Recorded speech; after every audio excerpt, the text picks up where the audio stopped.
আরজিকরের ঘটনার বিচার চেয়ে পুলিশ মন্ত্রী ও পুলিশ কমিশনারের পদত্যাগ চেয়ে বিজেপির ধর্ণা কর্মসূচি বাঁকুড়া জয়পুর ব্লক অফিসের সামনে।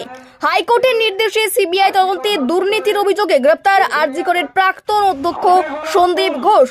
এখনো কুল কিনারা করতে পারেনি সিবিআই। উপযুক্ত দোষী কারা? দোষীরা শাস্তি আজও পায়নি। তারই মধ্যে বিধানসভায় পাশ হয়েছে ধর্ষণ কেসে অপরাজিতা বিল। সমর্থন করেছে রাজ্যের বিরোধী দল তথা বিজেপি। তিলোত্তমা কেসে সিবিআই তদন্ত করলেও এখনো খুল্লা ঘুরে বেড়াচ্ছে অপরাধীরা। কবে অপরাধী শাস্তি পাবে? কবে বিচার পাবে তিলোত্তমা? এই অভিযোগ তুলে পুলিশ মন্ত্রী ও মুখ্যমন্ত্রীর পদত্যাগ চেয়ে ঘোলা জলে মাছ ধরছে বিজেপি। তাই একের পর এক আন্দোলন কর্মসূচিতে তীরবিদ্ধ করছে শাসক দলকে। কখনো কলকাতার রাজপথে তো কখনো জেলার, কখনো ডিএম অফিস ঘেরাও তো কখনো ব্লক। ঠিক তেমনি আজ বাঁকুড়া জয়পুর ব্লকে জয়পুর ব্লক অফিসে ধর্ণা কর্মসূচি পালন করলেন বিজেপির নেতা কর্মীরা। আজকের কর্মসূচিকে নিয়ে কি বলছেন বিজেপি নেতা তথা বিজেপি জয়পুর ব্লক মন্ডল ওয়ানারে সভাপতি নবকুমার চক্রবর্তী?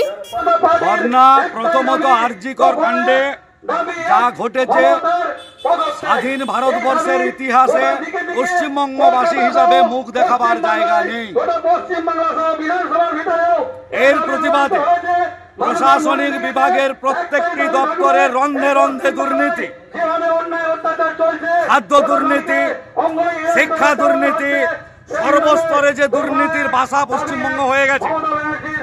আরো বেশি পশ্চিমবঙ্গের প্রশাসনিক মদতে, সর্বোচ্চ স্তরের মুখ্যমন্ত্রীর মদতে সমস্ত অন্যায়কে, ধর্ষণের মতো নক্কারজনক ঘটনাকে কিভাবে ধামাচাপা দেওয়ার জন্য একের পর এক তথ্য লোপাট করা হচ্ছে। প্রতিবাদ করলে তার কণ্ঠরোধ করা হচ্ছে। গণতান্ত্রিক পরিবেশের মৃত্যু ঘটছে।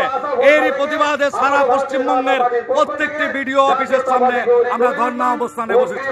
ধর্ণা অবস্থান চলবে, সারাদিন ব্যাপী ধর্ণা অবস্থান চলবে।